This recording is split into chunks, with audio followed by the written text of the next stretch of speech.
Nailantad na ang pagkakamabutihan ni John Lloyd Cruz at Rufa Gutierrez. Sara Geronimo, nasaktan nga ba? May mensahe rin ng box office queen sa fans ng love team nila ni John Lloyd. Nagpapatrol, Mari Dumawal.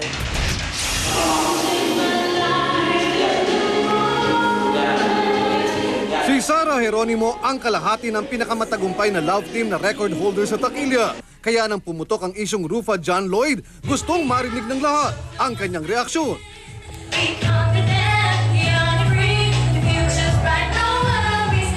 Kanina, hindi na umiwas sa isyo ang box office queens. Buhay nila po yun eh. Dapat respetuhin na rin natin kung ano man yung makakapagpasaya sa kanila. Basta as long as, di ba po, malinis ang konsensya natin, na wala tayong tinatapakan na damdamin ng ibang tao.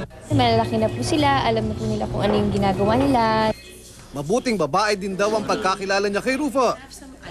Very fine lady, very intelligent, at a responsible mother and responsible daughter. I think she deserves to be happy, kahit pa. Man, everyone deserves to be happy.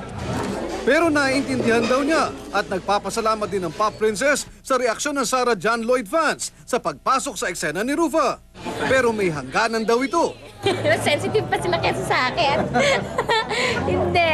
Pero natutuwa rin naman po ako sa concern na ipinapakita ng aking mga supporters. Pero kailangan din siguro ng respeto sa mga artista at sa mga private life nila.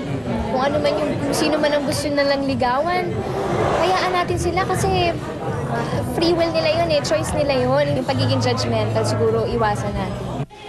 Isang bagay din ang tiniyak ni Sara, on and off screen man daw. Papatuloy ang magandang pagtitinginan nila ni John Lloyd na tinuturing niya na mabuting kaibigan.